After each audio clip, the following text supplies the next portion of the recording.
கடந்த 4 நாட்கள் நாம் யோசுவாவை குறித்து படித்தோம். அந்த 4 நாட்கள் பாடங்களை பார்க்காமல் இன்று யாராவது வந்திருந்தால் பரவாயில்லை.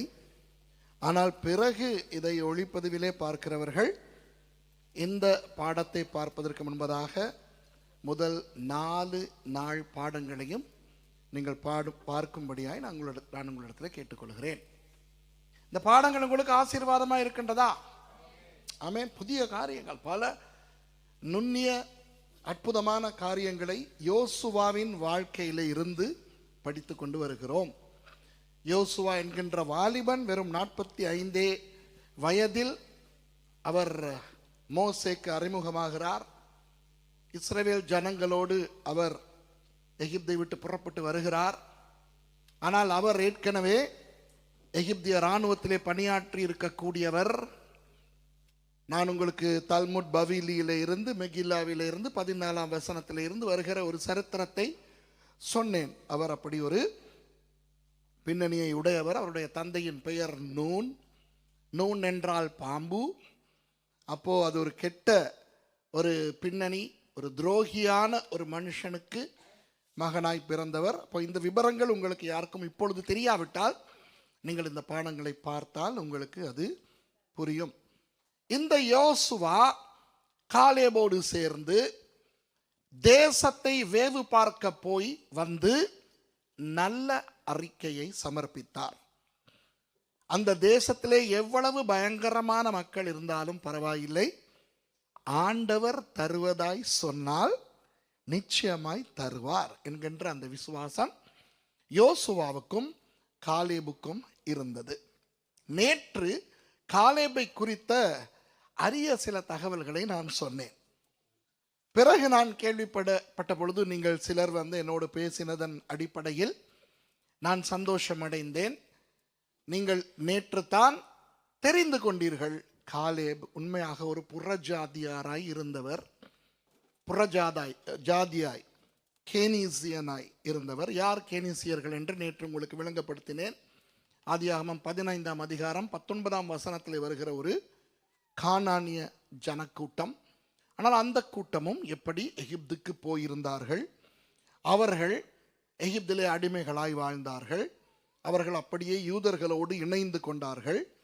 மோசேயின் மூலம் இஸ்ரவேல் ஜனங்களை ஆண்டவர் எகிப்திலிருந்து மீட்டு கொண்டு வந்த பொழுது அந்த இஸ்ரவேலர்களோடு கூட அநேக ஜாதிகள் புறப்பட்டு வந்தார்கள் என்று வசனத்திலே பார்த்தோம். அப்படித்தானே? அதையும் அநேகர் எனக்கு சொன்னார்கள் நேற்று. இப்போதான் தெரியும், யூதர்கள் மாத்திரமல்ல, அநேக புறஜாதியாரும் அங்கே அடிமைகளாய் இருந்திருக்கிறார்கள், அவர்களும் வந்தார்கள் என்று. நான் நேற்று சொல்லாத ஒரு விஷயத்தை உங்களுக்கு நான் சொல்லுகிறேன்.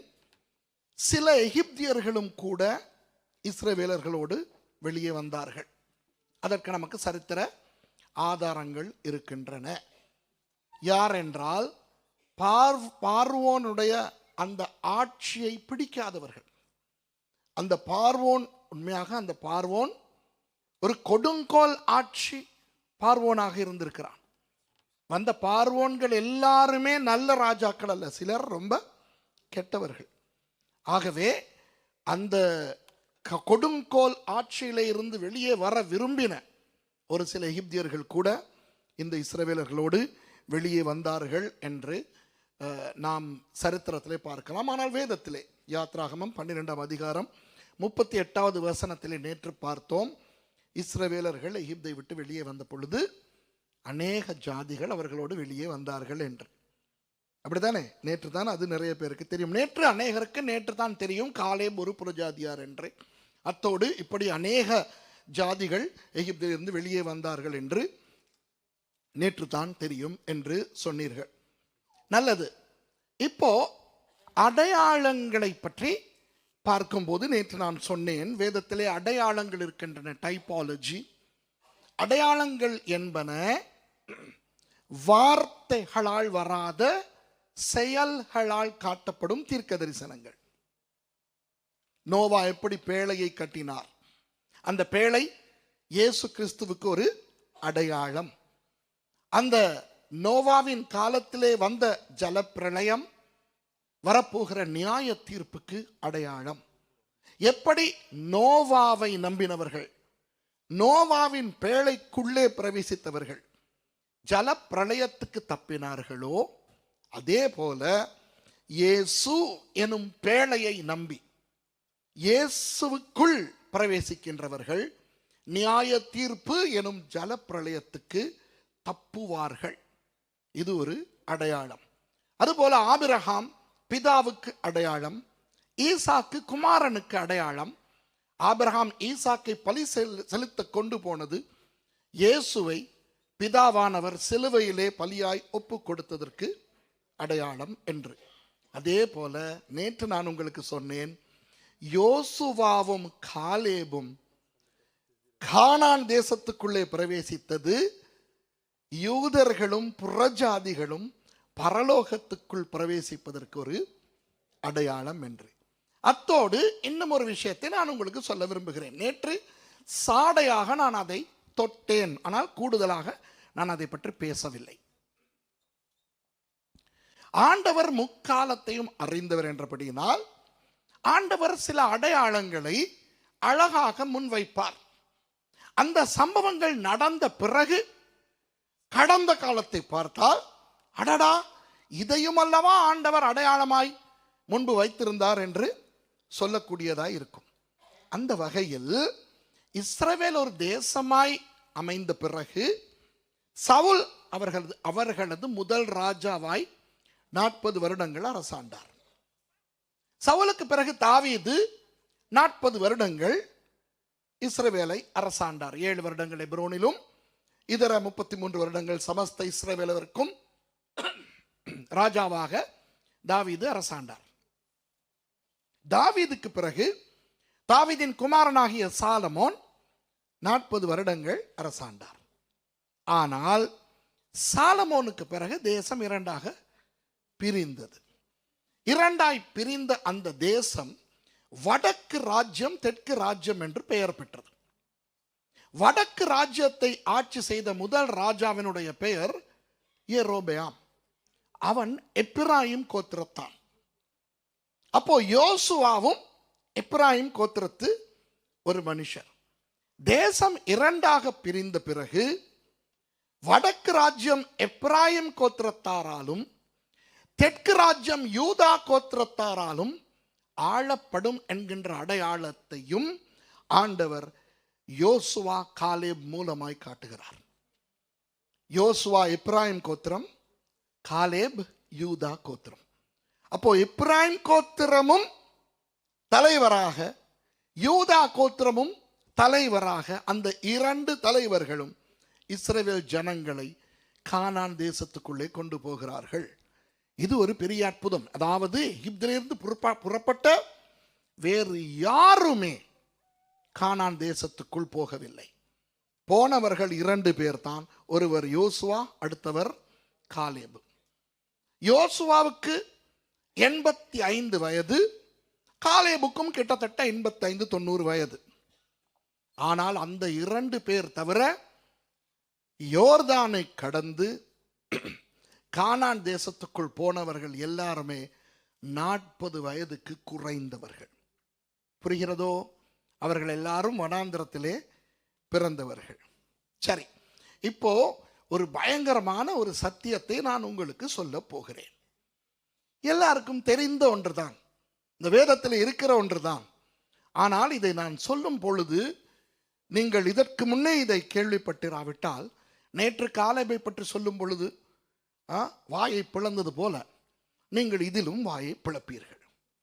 என்னவென்றால், நீங்கள் யோசுவா 4வது அதிகாரத்துக்கு போனால், நாம் பிறகு 1வது அதிகாரத்துக்கு போவோம். 2வது அதிகாரத்துக்கு நேற்று போய்விட்டோம். அதை மறுபடி நான் சில விஷயங்கள் ராகாபை பற்றி பேசுவேன். ஆனால் 4வது அதிகாரத்துக்கு நீங்கள் போனால், யோசுவா 4ஆம் அதிகாரத்துக்கு வரும் பொழுது ஜனங்கள் எல்லாரும் யோர்தானை கடந்து வாக்குத்தத்தம் பண்ணப்பட்ட தேசத்துக்குள்ளே வந்து விட்டார்கள். புரிகிறதா? சரி, இப்ப வாசிங்க பார்க்கலாம் 1வது வசனத்தை. ஜனங்கள் எல்லாரும் யோர்தானை கடந்து தீர்ந்த போது கர்த்தர் யோசுவாவை நோக்கி, நீங்கள் ஒவ்வொரு கோத்திரத்துக்கு ஒவ்வொருவராக ஜனங்களில் 12 பேரை தெரிந்து கொண்டு. சரி, கொஞ்சம் நிப்பாட்டுங்க. முதலாவது வசனத்தை மறுபடியும் வாசிங்க. ஜனங்கள் எல்லாரும் யோர்தானை கடந்து தீர்ந்த போது. ஜனங்கள் எல்லாரும் யோர்தானை கடந்து தீர்ந்த போது. அதாவது ஜனங்கள் எல்லாரும் என்றால் இந்த இடத்திலே யார்? வனாந்தரத்திலே பிறந்த அத்தனை இஸ்ரவேலர்களும் யோசுவாவும் காலேபும். புரிகிறதோ? ஜனங்கள் எல்லாரும் யோர்தானை கடந்து கானானுக்குள்ளே வந்து விட்டார்கள். கானான் எதற்கு அடையாளம் என்று நான் சொன்னேன்? பரலோகத்துக்கு அடையாளம் என்று சொன்னேன், அப்படித்தானே? எகிப்து பாவ உலகத்துக்கு அடையாளம். உண்மையாக செங்கடலை நீங்கள் பார்த்தால் அது ஞான ஸ்நானத்துக்கு அடையாளம். தண்ணீருக்குள்ளாய் அவர்கள் வந்தார்கள். பாலைவனத்தில் அவர்கள் பிரயாணித்தது இந்த உலக வாழ்க்கைக்கு அடையாளம். யோர்தான் மரணத்துக்கு அடையாளம். மரணத்துக்கு பிறகு அல்லது சபை எடுத்துக்கொள்ளப்பட்ட பிறகு நாம் பரலோகம் போவதற்குரிய அடையாளம் தான் கானான் தேசம். ஓகே, பிறகு 3ஆம் அதிகாரத்துக்கு வந்து இவற்றை இன்னும் கொஞ்சம் ஆழமாய் ஆராய்வோம். நிறைய விஷயங்கள் இன்றைக்கு படிக்க இருக்கிறபடினால்தான் நான் பாஸ்டரிடம் சொன்னேன், தயவு செய்து மொழிபெயர்ப்பு இன்றைக்கு வேண்டாம், என்னால் முடிக்க முடியாது என்று. பிறகு 3ஆம் அதிகாரத்துக்கு போக போகிறோம். ஆனால் இப்போ அடையாள ரீதியாக ஜனங்கள் எல்லாரும் யோர்தானை கடந்து கானான் தேசத்துக்குள் வந்து விட்டார்கள். ஆமாவா இல்லையா? அதாவது பரலோகத்துக்கு வந்ததற்கு அடையாளம். ஆனால் அதற்கு அடுத்த அதிகாரத்தில் 5ஆம் அதிகாரத்திலே நீங்கள் 2வது வசனத்தை வாசித்தால் அதிலே இப்படி வருகிறது, வாசிங்க. அக்காலத்திலே கர்த்தர் யோசுவாவை நோக்கி, நீ கருக்கான கத்திகளை உண்டாக்கி திரும்ப 2ஆம் விசை இஸ்ரவேல் புத்திரரை விருத்த சேதனம் பண்ணு என்றார். நீங்கள் 5வது வசனத்தையும் வாசியுங்கள். எகிப்திலிருந்து புறப்பட்ட எல்லா ஜனங்களும் விருத்த சேதனம் பண்ணப்பட்டிருந்தார்கள். அவர்கள் எகிப்திலிருந்து புறப்பட்ட பின்பு வழியிலே வனாந்தரத்திலே பிறந்த சகல ஜனங்களும் விருத்த சேதனம் பண்ணப்படாதிருந்தார்கள். இந்த வசனங்கள் என்ன சொல்லுகின்றன? எகிப்தை விட்டு புறப்பட்ட இஸ்ரவேலர்கள் எல்லாரும் விருத்த சேதனம் பண்ணப்பட்டிருந்தார்கள். ஓகேயா? ஆனால் அவர்கள் புறப்பட்டதற்கு பிறகு பிறந்த யாருமே விருத்த சேதனம் பண்ணப்படவில்லை. ஓகேயா? அப்படியானால் யோர்தானை கடந்து கானான் தேசத்துக்குள் பிரவேசித்தவர்களில் யோசுவாவும் காலேபும் மட்டும்தான் விருத்த சேதனம் பண்ணப்பட்டவர்கள். மற்ற யாருமே விருத்த சேதனம் பண்ணப்படாதவர்கள். ஆமாவா இல்லையா? இப்போ யூதர்களை பொறுத்தவரை விருத்த சேதனம் என்றால் என்ன?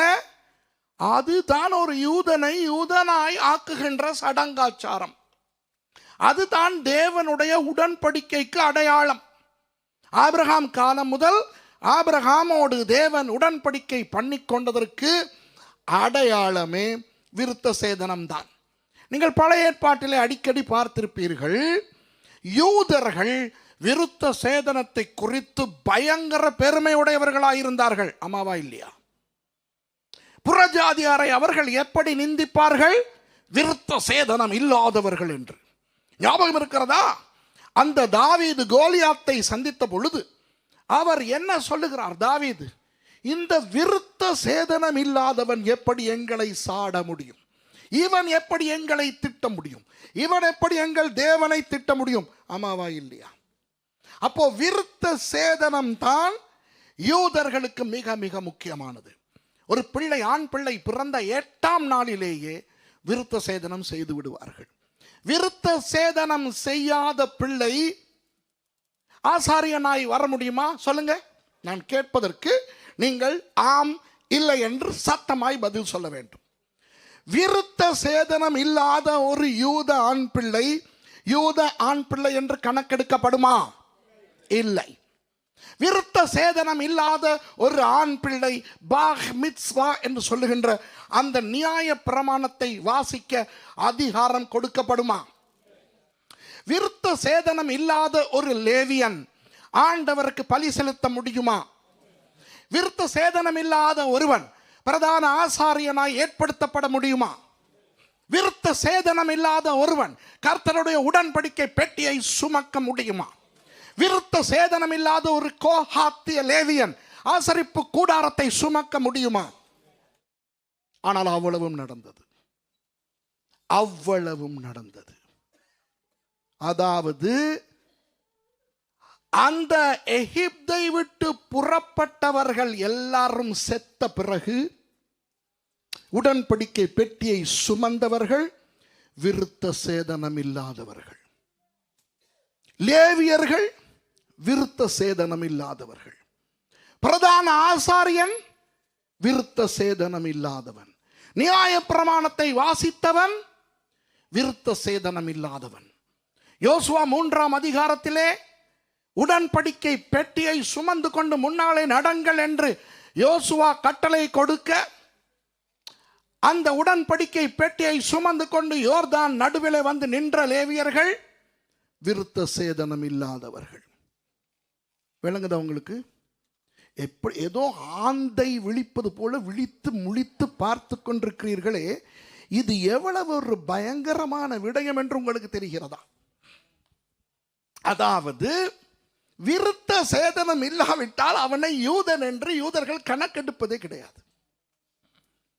அப்படி இருக்க விருத்த சேதனமே இல்லாதவர்களை நியாயப்பிரமாணத்தை வாசிக்க வைத்தார், நியாயப்பிரமாணத்தை சுமக்க வைத்தார்.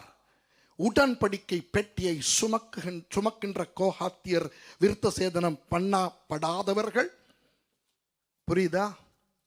முழுக்க முழுக்க யோசுவா காலேப் தவிர யோர்தானை கடந்து கானானுக்குள்ளே வந்த அத்தனை யூதர்களும் விருத்த சேதனம் பண்ணப்படாதவர்கள். இது நமக்கு தெரியாதா என்ன? தெரியும். ஆனால் எத்தனை பேர் யோசித்திருக்கிறோம் ஏன் அப்படி நடந்தது? நம்மை மனதிலே வைத்துக்கொண்டு ஆண்டவர் அடையாளமாக அதை செய்தார். ஆண்டவருக்கு முடியாதா என்ன? அங்கே அபாரி மலை தொடரில் இருக்கிற நேபோ மலையின் பிஸ்கா கொடிமுடிக்கு மோசையை அழைத்து கொண்டு போய் கானான் தேசத்தை காட்டின தேவன் அங்கே வைத்து மோசேக்கு என்ன சொல்லி இருக்கலாம்? மோசே, நீ கீழே இறங்கி நீ மறிப்பதற்கு முன்பாக எல்லாரையும் விருத்த சேதனம் பண்ணு சொல்லியிருக்கலாமா? இல்லையா? சொல்லியிருக்கலாம். சொல்லவில்லை. சரி, மோசே மரித்தார், மோசையை அடக்கம் பண்ணினார் ஆண்டவர். இப்போ யோசுவா தான் தலைவர். 1ஆம் அதிகாரத்திலே ஆண்டவர் யோசுவாவுக்கு, நான் மோசையோடு இருந்தது போல உன்னோடு இருப்பேன், மோசேயால் உனக்கு கொடுக்கப்பட்ட நியாய பிரமாணத்தை இரவும் பகலும் நீ தியானி, மறக்காது என்றெல்லாம் சொன்னவர், இங்கேயே வைத்து இவர்களை விருத்த சேதனம் பண்ணிவிட்டு நான் உங்களுக்கு சொல்லும் பொழுது யோர்தானை கடந்து போங்கள் என்று சொல்லியிருக்கலாம். ஏன் சொல்லவில்லை? சொல்லுகிறேன், கேளுங்கள். ஒருவேளை இவர்கள் யோர்தானை கடக்க முன்பு விருத்த சேதனம் பண்ணப்பட்டிருந்தால் அவர்கள் புறஜாதிகளுக்கு அடையாளமாய் இருந்திருக்கவே மாட்டார்கள். ஆண்டவர் வேண்டுமென்றே அவர்களை கானானுக்குள்ளே கொண்டு வருகிறார். உள்ளே வந்த பிறகு நீங்கள் விருத்த சேதனம் பண்ணிக்கொள்ளுங்கள் என்கிறார். ஏன் தெரியுமா? காட்டுவதற்கு விருத்த சேதனம் இல்லாதவனையும் நான் பரலோகத்துக்கு கொண்டு வருவேன். அதுதான் புறஜாதியார். பார்த்தீங்களா நான் சொல்வது? எவ்வளவு பெரிய ஆசீர்வாதம்.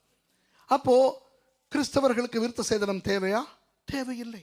கிறிஸ்தவர்கள் யூதர்களை போல மாற வேண்டுமா? தேவையில்லை. கிறிஸ்தவர்கள் ஜெப சால்வையாகிய தலீத்தை அணிந்து கொள்ள வேண்டுமா? தேவையில்லை. கிறிஸ்தவர்கள் இயேசுவை இயேசு என்று சொல்லாமல் யெஷுவா என்று சொல்ல வேண்டுமா? தேவையில்லை. கிறிஸ்தவர்கள் பண்டிகைகளை ஆசரிக்க வேண்டுமா? தேவையில்லை. கிறிஸ்தவர்கள் சனிக்கிழமையிலே ஷபத் கொண்டாட வேண்டுமா? தேவையில்லை. கிறிஸ்தவர்கள் நிஜ யூதர்களை போல மாற வேண்டுமா? தேவையே இல்லை. இதுதான் பவுலுக்கும் பேதுருவுக்கும் வந்த வாக்குவாதமே. பேதுரு இதை புரிந்து கொள்ளவில்லை. பேதுரு என்னதான் இயேசுவோடு 3 வருடங்கள் இருந்தாலும் அவர் ஒரு அப்போஸ்தலனாய் வந்த பிறகு ஒரு சில விடயங்களை அவர் புரிந்து கொள்ளவில்லை. நல்ல மனுஷன், தாழ்மையான மனுஷன், எல்லாம் நல்லது. ஆனால் அவர் அந்த தோல் பதனிடுகிறவனாகிய சீமோன் வீட்டு கூரையிலே உலாவும் பொழுது யோப்பா பட்டணத்திலே ஆண்டவர் ஒரு தரிசனம் கொடுக்கிறார். 4 முனையும் கட்டப்பட்ட துப்பட்டி, அதிலே மிருகங்கள், இவற்றை அடித்து புசி என்று ஆண்டவர் சொல்லும் பொழுது இவர் ஆண்டவருக்கே கதை சொல்லுகிறார். இவர் சொல்லுகிறார், நான் இதையெல்லாம் சாப்பிட மாட்டேன். ஏன்? நான் யூதன், நான் கோஷர் உணவு சாப்பிடுகிறவன். அப்போ ஆண்டவர் என்ன சொல்லுகிறார்? நான் பரிசுத்தமாய் எண்ணினதை நீ பரிசுத்த குலைச்சலாய் என்ன தேவையில்லை. ஏன்? அங்கே செசரியாவிலிருந்து கொர்நேலியுவின் வீட்டிலிருந்து ஆட்கள் வந்து கொண்டிருக்கிறார்கள். பேதுருவை அழைத்து கொண்டு போக விருத்த சேதனம் இல்லாதவர்கள் வந்து பேதுருவை அழைக்க வருகிறார்கள். நிச்சயம் பேதுரு போக மாட்டார். ஏன்? விருத்த சேதனம் உள்ளவர்களுக்குத்தான் சுவிசேஷம் என்று நம்பிக்கொண்டிருந்தார். ஆண்டவர் அதை மாற்றி புறஜாதியானாகிய கொர்நேலியுவின் வீட்டுக்கு பேதுருவை அனுப்பினார். அப்படியும் பேதுருவுக்கு அந்த முழு திருப்தி வரவில்லை. அதனால் தான் பிற்காலத்தில் அவர் சிலர் ரட்சிக்கப்படும் பொழுது அவர்களுக்கு விருத்த சேதனம் செய்ய வேண்டும் என்றார். ஆனால் பவுல் போய் அவரோடு வாதாடி, இல்லை, விருத்த சேதனம் தேவையில்லை என்றார். அப்போ நமக்கு 2 ஆசீர்வாதங்கள், ஒன்று நேற்று, ஒன்று இன்று பார்க்கிறோம். ஒன்று, காலேப் புறஜாதியான இருந்து யூதா கோத்திரத்துக்குள்ளே அவர் வந்து அவர் வாக்குத்தத்தம் பண்ணப்பட்ட தேசத்துக்குள் சென்றது நமக்கு ஒரு அடையாளம். இன்று புறஜாதியாரை போல அவர்கள் விருத்த சேதனம் இல்லாதவர்களாய் யோர்தானை கடந்து உள்ளே வந்தார்கள் என்பது, விருத்த சேதனம் இல்லாத புறஜாதியார் பரலோகம் போவார்கள் என்பதற்கு ஒரு பெரிய அடையாளம். விளங்குதா? அந்த ஆமேன் ரொம்ப சத்தமா வந்து ஆண்டவருக்கு ஒரு கரகோஷத்தை நீங்கள் கொடுக்க வேண்டும். இப்போ அந்த அந்த அந்த விருத்த சேதனம் செய்த இடத்தை பற்றியும் அந்த விபரத்தையும் சுருக்கமாய் நான் உங்களுக்கு சொல்லிவிட்டு நான் 1வது அதிகாரத்துக்கு உங்களை கொண்டு போகிறேன். 3வது வசனத்தை வாசியுங்கள். 5ஆம் அதிகாரம். அப்பொழுது யோசுவா கருக்கான கத்திகளை உண்டாக்கி இஸ்ரவேல் புத்திரரை ஆர்லோத் மேட்டிலே விருத்த சேதனம் பண்ணினான். சரி, இந்த இடம் இஸ்ரவேலுக்கு போனவர்கள் கூட நீங்கள் அங்கு போயிருக்க மாட்டீர்கள். ஏனென்றால் உயர் பாதுகாப்பு வலயத்திலே அந்த இடம் அமைந்திருக்கிறது. அந்த இடத்துக்கு டூர் பஸ் போக முடியாது. தனிப்பட்ட ரீதியாய் நான் என்னுடைய சில நண்பர்களை அழைத்து கொண்டு போயிருக்கிறேன். மெர்சி, மிஷா எல்லாம் அங்கு வந்திருக்கிறார்கள். அதில் ஒரு பயங்கரமான ஒரு விஷயம் இருக்கிறது. என்ன தெரியுமா? இன்று கூட நீங்கள் அந்த இடத்துக்கு போனால் அந்த கல்லுகளை நீங்கள் பார்த்தால் அந்த கல்லுகள் கருக்கான கல்லுகளாக இருக்கும். புரியுதா? அந்த கல்லுகளை எடுக்கும் பொழுது கையை வெட்டக்கூடிய அளவு கத்தி போல கூர்மையாக இருக்கும். அந்த இடத்திலே சில வைத்தியர்கள் பல ஆண்டுகளுக்கு முன் அந்த இடத்திலே வந்து அந்த கற்களை ஆய்வு செய்த பொழுது அவர்கள் கண்டுபிடித்த ஒரு பயங்கர கண்டுபிடிப்பு என்ன தெரியுமா? அந்த இடத்திலே காணப்படுகின்ற அந்த கற்கள் மாத்திரம் தட்டு தட்டாக இருக்கும். இப்படி சும்மா அப்படி கையாலே இப்படி கலற்றி எடுக்கலாம். தட்டு போல கத்தி போல வரும். அப்போ நானும் எடுப்பேன், மிஷாவும் அந்த கற்களை எடுத்து பார்த்திருக்கிறார், மெர்சி பார்த்திருக்கிறார். தனிப்பட்ட ரீதியாக இஸ்ரவேலில் என்னோடு வருகிறவர்களுக்கு நான் அவர்களை கூட்டிக் கொண்டு போக முடியும். டூராய் போகிறவர்களுக்கு போக முடியாது, அனுமதி கிடையாது. அது அப்படியே கையை வெட்டக்கூடிய அளவு கூர்மையானது. வைத்தியர்கள் என்ன கண்டுபிடித்தார்கள் என்றால், அந்த கற்களிலே இயற்கையாக அமைந்த ஆன்டிசெப்டிக் ப்ராப்பர்ட்டிஸ் இருக்கிறது. அதாவது விஷ கிருமிகளை கொல்லும் அந்த ரசாயன ஆற்றல் அந்த இடத்துல இருக்கின்ற கற்களுக்கு இயற்கையாக இருக்கிறது என்று கண்டுபிடித்தார்கள். இது ஒரு பெரிய அற்புதம். சும்மா யோசித்து பாருங்கள். விருத்த சேதனம் பண்ணப்பட்டவர்கள் 2 பேர் தான், யோசுவா, காலேப். அப்போ இத்தனை ஆண்களுக்கு இவர்கள் விருத்த சேதனம் செய்யும் போது எத்தனை கத்திகள் தேவைப்படும் யோசியுங்கள். இரும்பு கத்திகள் கிடைக்குமா? இல்லை. அப்போ கற்களை கூர்மையாக்கி தெளிவாக சொல்லப்பட்டிருக்கிறது. கற்களை வைத்துத்தான் கருக்கான கத்திகளை உண்டாக்கினார்கள் என்று இருக்கிறது. நீ கருக்கான கத்திகளை உண்டாக்கி, அது தமிழிலே கருக்கான கத்திகள் என்று சொல்லும் பொழுது அது ஒழுங்காக இல்லை. ஆனால் எபிரேய மொழியிலே கல் கத்தி என்று வருகிறது. பிரெஞ்சில் எப்படி வருகிறது என்று எனக்கு தெரியாது. பிரெஞ்சில் பாருங்க, யாராவது எப்படி இருக்குது? பிரெஞ்சில் என்ன என்ன இருக்குது? கல்லுன்னு இருக்குதா? எல்லாருக்கும் பிரெஞ்சில் தெரியுதா? எழுதியிருக்கிறாங்க. அது பிரெஞ்சில் அந்த சொல்லுங்க.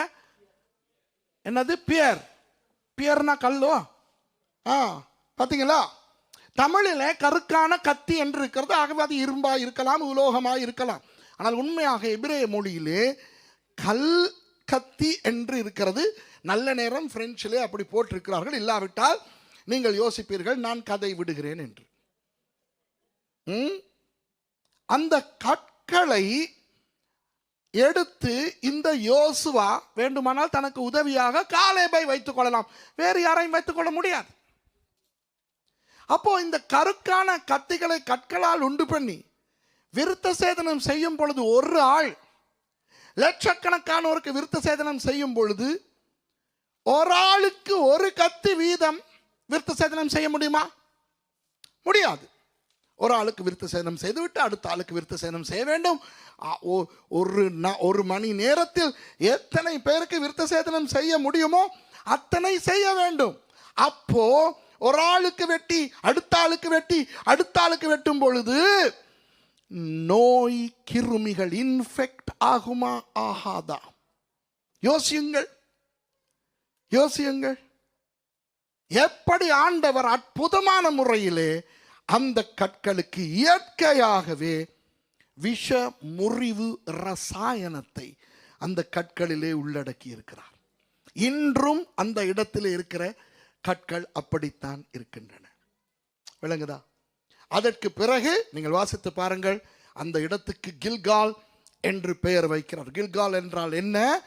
ஒரு உருட்டப்பட்டு எகிப்தின் நுகம், எகிப்தின் அந்த பாரம், எகிப்தின் அடிமைத்துவம் உருட்டப்பட்டு விட்டது, இனி உங்களுக்கு விடுதலை என்று ஆண்டவர் சொல்லுகின்ற அந்த ஒரு தாற்பயம் அந்த இடத்தின் பெயருக்கு வருகிறது. புரிகிறதோ?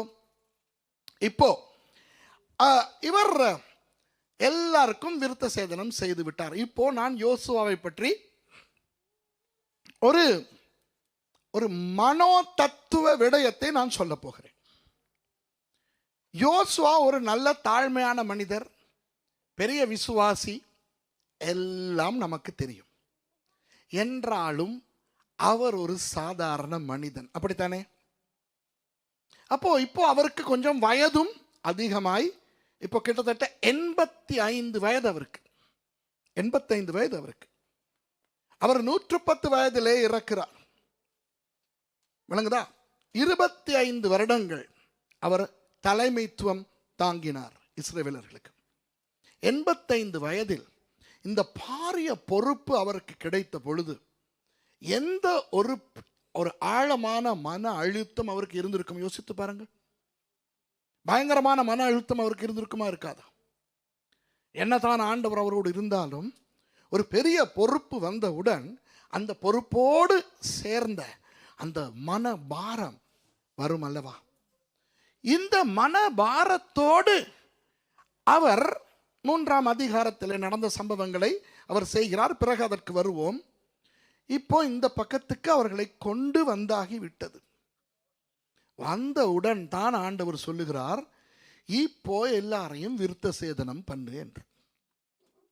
எத்தனை நாட்கள் போயின அவர் விருத்த சேதனம் செய்வதற்கென்று நமக்கு தெரியாது. நிறைய நாள் போயிருக்கும். எத்தனை பேருக்கு விருத்த சேதனம் பண்ண வேண்டும். ஆனால் விருத்த சேதனம் எல்லாம் செய்து முடித்த பிறகு அந்த கில்காலிலே இருக்கின்ற இஸ்ரவேல் பாளையத்தை பார்த்தால் அவருக்கு எப்படி இருந்திருக்கும்? யோசித்து பாருங்கள். எல்லாரும் கூடாரங்களுக்கு உள்ளே இருந்திருப்பார்கள். ஆமாவா இல்லையா? எல்லா ஆண்களுக்கும் 8 நாள் வயது தொடங்கி 40 வயதுடைய ஆண் வரைக்கும், 40 வயதுக்கு மேலே உள்ளவர்கள் யாரும் இருக்கவில்லை. 8 நாள் ஆண் பிள்ளை தொடங்கி 40 வயதான ஆண் வரைக்கும் அத்தனை ஆண்களுக்கும் விருத்த சேதனம் செய்திருக்கிறது என்றால் அந்த அத்தனை ஆண்களும் எங்கே இருப்பார்கள்? அவரவர் கூடாரங்களிலே இருப்பார்கள். அந்த குடும்பங்களுக்கு சொந்தமான பெண்கள் என்ன செய்து கொண்டிருப்பார்கள்? அவர்களை பார்த்து கொண்டு அவர்களுக்கு உபசாரம் செய்து கொண்டிருப்பார்கள். ஆமாவா இல்லையா? அப்பா, கணவன், மகன், அண்ணன், தம்பி என்று அத்தனை ஆண்களும் விருத்தசேதனம் பண்ணி கூடாரத்தில் இருக்கும் பொழுது அந்தந்த குடும்பங்களை சேர்ந்த பெண்கள் தான் சமையலிலே இருந்து எல்லாவற்றையும் செய்து கொண்டு இருக்க வேண்டும். அப்படித்தானே? இப்போ நீங்கள் பார்த்தால் 5வது அதிகாரத்திலே நீங்கள் 11வது வசனத்தை நீங்கள் வாசிங்க. 12வது வசனம். அவர்கள் தேசத்தின் தானியத்திலே புசித்த மறுநாளிலே மன்னா பெய்யாமல் ஒளிந்தது. ஐயோ, 40 வருடங்களாக இவர்களுக்கு பெய்து கொண்டிருந்த மன்னா நின்றது. என்ற தெய்வமே, நான் யோசுவாவினுடைய மனநிலையை உங்களுக்கு காண்பிக்க போகிறேன். எல்லா கூடாரங்களுக்குள்ளும் விருத்தசேதனம் பண்ணப்பட்ட ஆண்கள் படுத்திருக்கிறார்கள். ஆமாவா இல்லையா? யோசிங்க. எல்லா கூடாரங்களும் அமைதியாக, ஒரு சில பிள்ளைகள் அழுது கத்தி, மற்றபடி சும்மா கற்பனை பண்ணுங்கள், அமைதியாக ஒரு ஒரு ஒரு யாருமே வெளியே நடமாடாமல் இருப்பார்கள். சும்மா யோசித்து பாருங்கள். இந்த அதிகாலை நேரங்களிலே இந்த பனி வந்து அப்படியே இருக்கும் பொழுது கூடாரங்கள் தெரிகிறது. பாவம், இந்த யோசுவா வந்து பார்த்திருப்பார். ஆயிரக்கணக்கான கூடாரங்கள், யாருமே நடமாட்டம் இல்லை, எல்லாரும் கூடாரங்களுக்குள்ளே இருக்கிறார்கள். இப்படி இருந்து இவர்கள் தேறி வருவதற்கு முன் மன்னா வேறு பொழிவது நின்று விட்டது. ஐயோ, யோசித்து பாருங்கள். இவ்வளவு காலம் சாப்பாடை பற்றின ஒரு பயமே இருக்கவில்லை யோசுவாவுக்கு. ஏன்? 40 வருடங்களாக வாரத்துக்கு 6 நாட்கள் மன்னா விழுந்து கொண்டே இருந்தது. வெள்ளிக்கிழமை மாத்திரம் 2 மடங்கு விழுந்தது. ஆமாவா இல்லையா? இப்போ மன்னா வேறு நின்று விட்டது. ஐயோ, இப்போதான் யோர்தானை கடந்து உள்ளே வந்திருக்கிறோம். எத்தனையோ தேசங்கள் இருக்கின்றன. ஒவ்வொரு தேசமாக அடித்து வெற்றி பெற்று ஒரு பெரிய போராட்டமே செய்ய வேண்டியிருக்கிறது. விசுவாசம் இருக்கிறது தான். ஆனால் மன்னாவும் நின்று விட்டது. எல்லாரும் முடங்கி போயிருக்கிறார்கள். யோசுவாவுக்கு எப்படி இருந்திருக்கும் யோசித்து பாருங்க. இப்போ தலைமைத்துவத்தில் இருக்கிறவர்களுக்கு இந்த மன அழுத்தம் என்னவென்று தெரியும். ஒரு ஆண்டு விழா உங்களுக்கு வருகிறது என்றால், ஆண்டு விழா என்றால் எல்லாரும் ஆயத்தமாவீர்கள். எப்படி ஆயத்தமாவீர்களோ தெரியாது. ஒரு சிலர் உடுப்பு வாங்குவார்கள், ஒரு சிலர் அதற்கேற்ற விதத்தில் லீவு போடுவார்கள், வேறு சிலர் அதற்கேற்ற விதத்தில் தங்களுடைய இலங்கை இந்திய பிரயாணங்களை மாற்றி அமைப்பார்கள், அதற்கேற்ற விதத்திலே பணம் சேர்ப்பார்கள், வேறு ஆயத்தங்கள் செய்வார்கள்.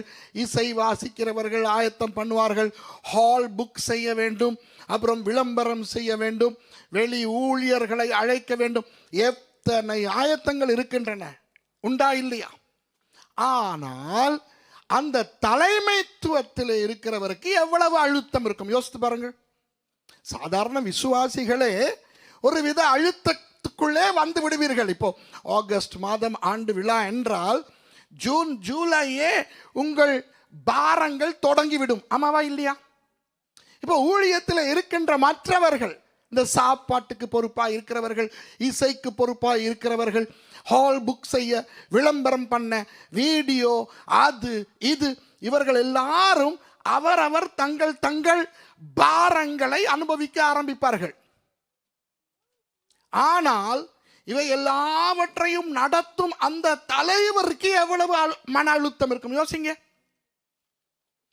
இப்ப எங்களுடைய சபையிலே அப்படி ஏதாவது ஒரு நிகழ்வு வந்தால், அந்த நிகழ்வின் பாரம் எனக்கு இருக்கும் பொழுது நான் அந்த நாட்களிலே மக்களுக்கு ஆலோசனை சொல்ல விரும்ப மாட்டேன்.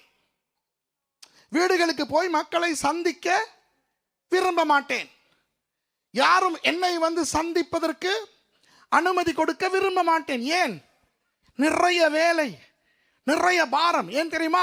சாப்பாடு சம்பந்தமானவர்களும் என்னைத்தான் வந்து அணுகுவார்கள், விளம்பரம் சம்பந்தமானவர்களும் கடைசியில் என்னிடத்துல தான் வருவார்கள். பணம் சம்பந்தமாக கடைசியில், அந்த கடைசியிலே அந்த ஒரு தலைவரிடத்திலே தானே அத்தனை பாரங்களும் போகும். ஆமாவா இல்லையா பாஸ்டர்?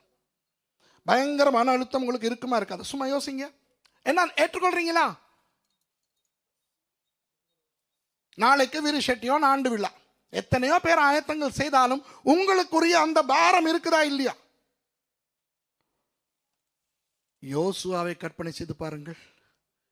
யோசுவா ஒரு தனி மனுஷனாக மோசேயின் பொறுப்பை எடுத்து விட்டார், ஆண்டவர் கொடுத்து விட்டார். இப்போ யோசுவாவுக்கு இது ஒரு புதிய அனுபவம். ஒரு முழு தேசத்தையும் யோர்தானை கடந்து கொண்டு வந்து விட்டேன், இப்போ போய் ஒவ்வொரு நாடாக அடித்து பிடிக்க வேண்டும். இங்கே இருந்து பார்ப்பதற்கு எரிகோ வேறு தெரிகிறது. இப்போ பார்த்து ஆண்டவர் விருத்த சேதனம் பண்ணு என்று சொல்லி அத்தனை ஆண்களையும் படுக்க வைத்து விட்டார். யோசிங்க, கற்பனை பண்ணுங்க. அத்தனை ஆண்களும் படுத்து விட்டார்கள். பெண்களை வைத்து பயன்படுத்த முடியாத அந்தந்த பெண்கள் அவர்கள் குடும்பத்து ஆண்களை பராமரிப்பதிலே ஈடுபட்டிருக்கிறார்கள். இந்த லட்சணத்தில் மன்னா வேறு நின்று விட்டது. யோசுவா இப்படி நடக்கிறார், அப்படி நடக்கிறார், இப்படி போறார். நல்லா பாருங்க, இப்படி போறார். மன அழுத்தத்திலே ஒருவர் இருக்கும் பொழுது அவருடைய தலை இப்போ நான் வைத்திருக்கிறது மாதிரி குனிந்திருக்குமா, இல்லாட்டி இப்படி நேரம் நிமிர்ந்திருக்குமா? குனிந்திருக்கும் இல்லையா? இப்படி இப்படி மேலே கிளை நடந்து நடந்து நடந்து போறவர். சரியா? 13வது வசனத்தை வாசிங்க. பின்னும் யோசுவா எரிகோவின் வெளியிலிருந்து தன் கண்களை ஏறெடுத்து பார்க்கும்போது, ஹலோ, கில்காலிலே இருந்து எரிகோ நியாயமான தூரத்தில் இருக்கிறது. பார்க்க தெரிந்தாலும், பார்க்க தெரியும். இன்று கூட நீங்கள் கில்காலில் இருந்து எரிகோவை பார்த்தால் தெரியும். ஆனால் எரிகோ என்பது எதிரி நாடா இல்லையா? இவர்கள் 2 வேவுகாரர்களை அனுப்பி விவரங்களை சேர்த்து விட்டார்களா இல்லையா? நேற்று பார்த்தோமே. அப்ப வந்தவர்கள் என்ன சொல்லி இருப்பார்கள்? மதிலின் அளவு, அங்கு வாழுகின்ற ராஜாவின் வலிமை, அங்கிருக்கின்ற போர் வீரர்கள் எப்படிப்பட்டவர்கள் எல்லாம் சொல்லி இருப்பார்கள். யோசுவாவுக்கு இதெல்லாம் தெரியும். ஆகவே கில்காலிலே இருந்து பார்ப்பதற்கு தெரியும். துணிந்து அதற்கு பக்கத்திலே தனியாய் போவாரா? யோசிங்க. போனால் என்ன நடக்கும்? மேலே அம்பு, எவனாவது ஒருவன் அம்பை விட்டால் யோசுவாவுக்கு அது பட்டு யோசுவா அந்த இடத்திலேயே செத்து போக முடியும். ஆபத்தா இல்லையா? யோசிங்க. ஆனால் இவர் இப்படி தலையை கவிழ்ந்து கவிழ்ந்து அப்படி இப்படி நடந்து போனவர் தன்னை அறியாமல் எரிகோவின் பக்கத்துக்கு வந்து விட்டார். ஆபத்தான ஒரு இடத்துக்கு வந்து விட்டார். வந்த பிறகுதான் தலையை தூக்கி பார்க்கிறார். பாருங்க என்ன சொல்றது. எரிகோவின் வெளியில் இருந்து தன் கண்களை ஏறெடுத்து பார்க்கும் போது இதோ ஒருவர் அவனுக்கு எதிரே நின்றார். உருவின பட்டயம் அவர் கையில் இருந்தது. ஐயோ, கவனிங்க. இவர் இப்படி போனவர் ஏதோ யாரோ நிற்பது மாதிரி தெரிந்தனால் தலையை தூக்கி இப்படி பார்த்தால் யாரோ ஒரு ஆள் நிற்கிறார். நிற்கிறது ஒரு ஆணா பெண்ணா சொல்லுங்க? தெரியாதுங்காதீங்க. ஒருவர் உருவின பட்டயத்தோடு நிற்கிறார்னா நான் சேலை கட்டின பொம்பளையா நின்றுகிட்டு இருந்துச்சு? ஆம்பளை. இவருடைய பக்கத்திலே உள்ள ஒரு ஆளாய் அந்த ஆள் இருக்கவே முடியாது. ஏன்? எல்லாருக்கும் விருத்த சேதனம் பண்ணி அவன் கூடாரத்தில் இருக்கிறான். ஆமாவா இல்லையா? காலேபா இருந்தா தெரியும். இது காலேபும் அல்ல, உருவின பட்டயம். உருவின பட்டயம், அந்த காலத்தை ஆயுதம் உருவின பட்டயம். அந்த காலத்து ஆயுதமே பட்டயம். பட்டயத்தை இடுப்பிலே சொருகி வைத்திருக்கிற ஒரு ஆளை கண்டாலே பயம் வர வேண்டும். வருமா இல்லையா? ஏனென்றால் இது எதிரிகளுடைய தேசம், இன்னும் இஸ்ரவேலர்கள் கைப்பற்றவில்லை. பார்த்தால் அந்த நபர் பட்டயத்தை உருவி வேறு வைத்திருக்கார். உருவின பட்டயத்தை எதற்கு உருவி வைத்திருப்பார்? வெங்காயம் உரிப்பதற்கா? அப்போ நானாயிருந்தால் என்ன நடந்திருக்கும்? நீங்களாயிருந்தால் என்ன நடந்திருக்கும்? டிப்ரெஷன்ல ரொம்ப மன அழுத்தத்தில் போயிட்டு இப்படி பார்த்து ஒரு ஆள் உருவின பட்டயத்தோடு நிற்கிறத பார்த்தா ஆவி ஆத்துமா சரீரம் இடம் மாறி என்ற தெய்வமேனு திரும்பி ஒரே ஓட்டம் கில்காலுக்கு ஓடணுமா இல்லையா? இவர் எந்த அளவு டிப்ரெஷன் என்றால் உறவின பட்டயம் அவர் கையில் இருந்தது. யோசுவா அவரிடத்தில் போய் ஐயோ என்ற தெய்வமே, நல்ல நேரம், இவர் நல்ல ஒரு ஆள் என்றபடியினால் சரி. இது ஒரு எரிகோக்காரனா இருந்திருந்தால், இவர் போய் யோசுவா எந்த அளவுக்கு மன அழுத்தத்தில் இருக்கிறார் என்றால், இவர் போய் எக்ஸ்கியூஸ் மீ, இங்க பாருங்க வாசிங்க, நீர் எங்களை சேர்ந்தவரோ எங்கள் சத்துருக்களை சேர்ந்தவரோ என்று கேட்டார். எப்படி இருக்குது கதை? எப்படி இருக்குது கதை? எக்ஸ்கியூஸ் மீ, எங்களுக்கு எந்த எந்த மொழியிலே பேசுவது? யோசிங்க. அந்த ஆள் யார் என்றே தெரியாது. இவருக்கு தெரிந்தது எபிரேய மொழி, எகிப்திய மொழியும் கொஞ்சம் தெரியும். எகிப்திய மொழி இங்கே தெரிந்தவன் இருக்க மாட்டான் என்று தெரியும். எபிரேய மொழியும் இவர்களுக்கு தெரியாது. இவர் எப்படி கேட்டாரோ எனக்கு தெரியாது. கேட்டார்.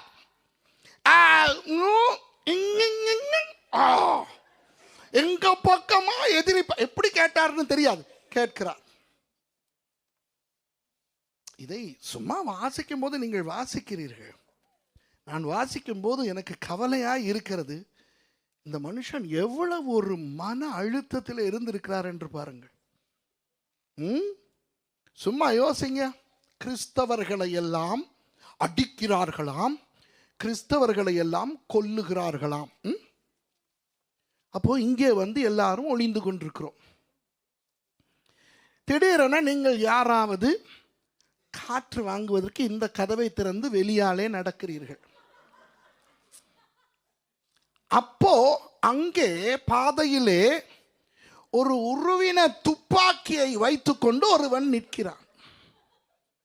என்ன செய்வீங்க? ஐயோ அம்மா என்று பின்னங்கால் பிடரியில் பட உள்ள ஓடி வந்து சொல்லுவீங்களா இல்லையா?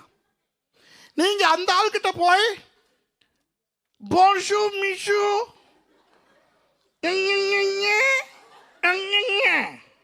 கேட்பீங்களா? அப்படி கேட்கறதா இருந்தா எந்த அளவுக்கு நீங்க டிப்ரெஷனுக்குள்ள விழுந்திருக்கிறீங்களா இருக்கும் யோசிக்க வேண்டும். அதாவது யோசுவா ஒரு சாதாரண மனுஷன். அவருக்கு ஏற்பட்ட அவருக்கு கிடைத்த புதிய பொறுப்பு, அந்த விருத்த சேதனம், மண்டா நின்றது, இதெல்லாம் சேர்த்து அவரை ஒரு குழப்பி விட்டது. அவரால் தனித்து செயல்பட முடியாத ஒரு நிலை வந்து விட்டது. அதனால் அந்த இடத்துக்கு அவருக்கு உதவியாக வந்தது வேறு யாரும் அல்ல, இயேசு கிறிஸ்து.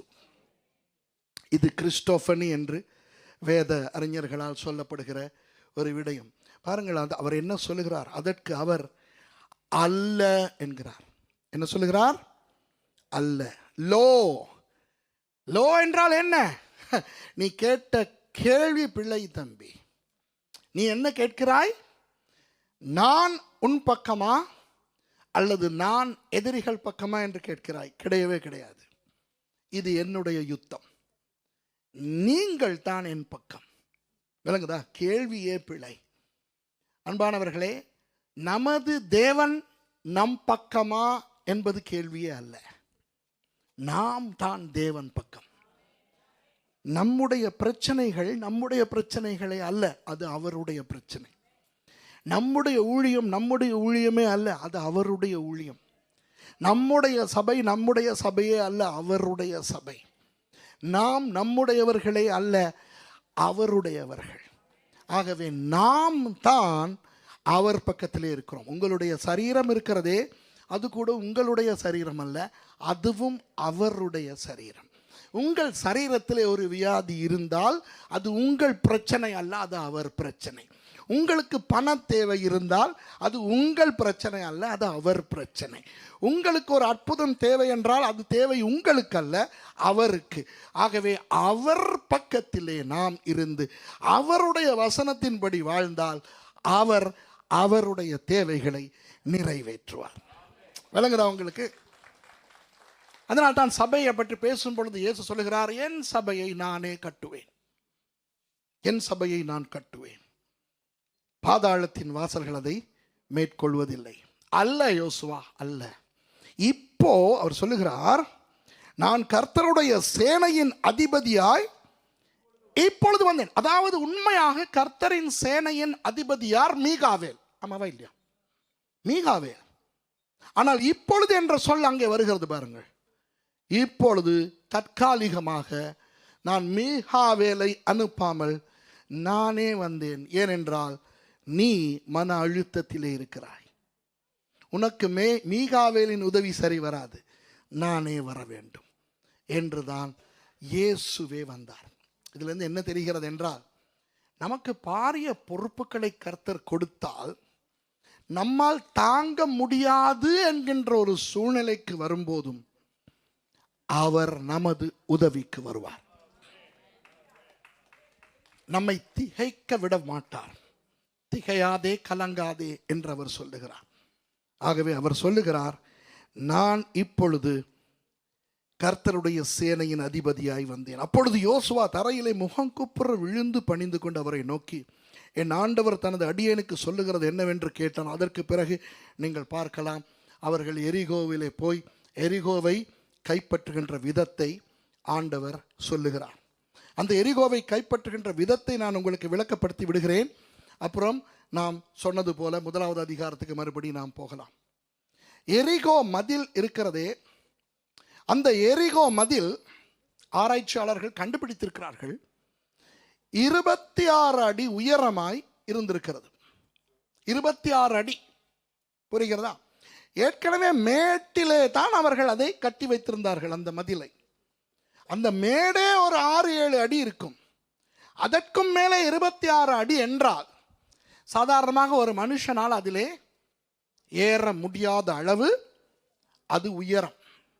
அது மாத்திரமல்ல, இப்போ அந்த மதில் எப்படி செய்யப்பட்டிருந்தது என்றால், அந்த மதிலின் மேல் பகுதி கிட்டத்தட்ட அந்த சுவரிலிருந்து இந்த சுவர் வரை இந்த அகலம் இருக்கும். ஏனென்றால் ஒரே நேரம் 4 குதிரை வண்டிகள் பிரயாணம் பண்ணக்கூடிய அளவு அகலமானதான் மேலே.